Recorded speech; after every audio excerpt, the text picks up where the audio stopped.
خود لیلۃ القدر میں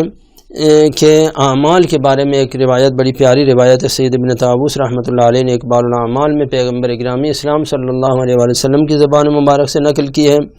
فرمایا کہ آسمان کے تمام دروازے لیلۃ القدر میں کھول دیے جاتے ہیں، تو اللہ تعالیٰ جو انسان بھی اس رات میں 2 رکعت نماز پڑھے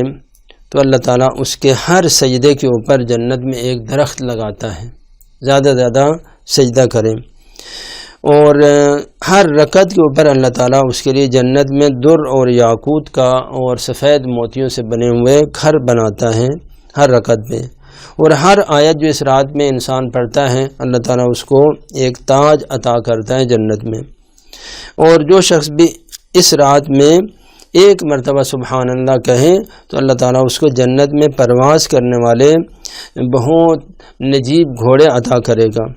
اور جو شخص بھی اس رات میں نماز کے درمیان ایک جلسہ استراحت کرتا ہے، جو نماز کے درمیان ہوتا ہے 2 سجدوں کے درمیان ہوتا ہے، تو اللہ تعالیٰ اس جلسے کے اوپر اللہ تعالیٰ اس کو درجات، جنت میں درجات عطا کرے گا۔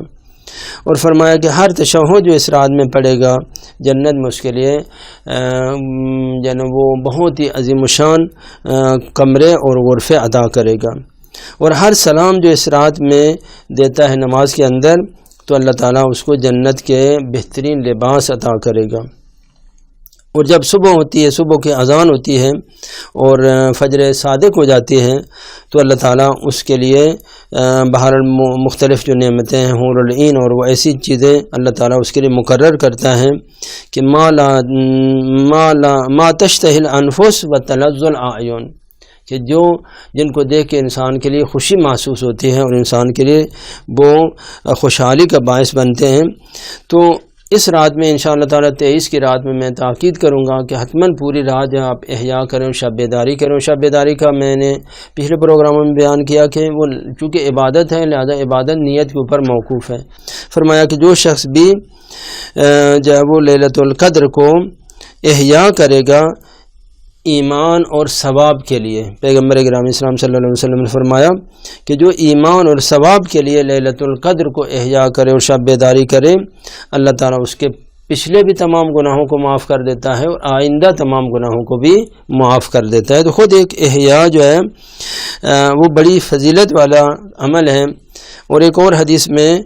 مستدرک الوسائل کے اندر یہ حدیث ہے، فرمایا کہ جو بھی شخص لیلۃ القدر کو احیاء کرتا ہے یعنی پوری رات جاگتا ہے، فَهُوَ أَكْرَمُ عَلَى اللَّهِ مِمَّنْ أَحْيَا شَهْرَ رمضان، جو پوری رات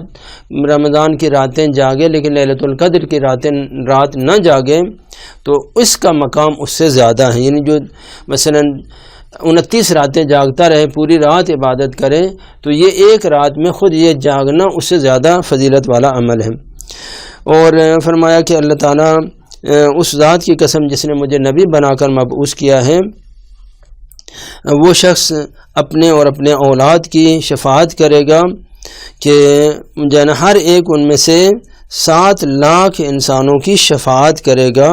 تو یہ اجر جو خود احیاء کرنے کے اوپر اور شب بیداری کرنے کے اوپر آپ کو عطا ہوگا۔ اور ایک اور حدیث میں ہے مخصوصاً 23 کی رات میں زیادہ اہتمام کریں، زیادہ وہ سختی اپنے اوپر تحمل کریں، جیسا بھی ہو پوری رات جب وہ بیدار رہنے کی کوشش کریں۔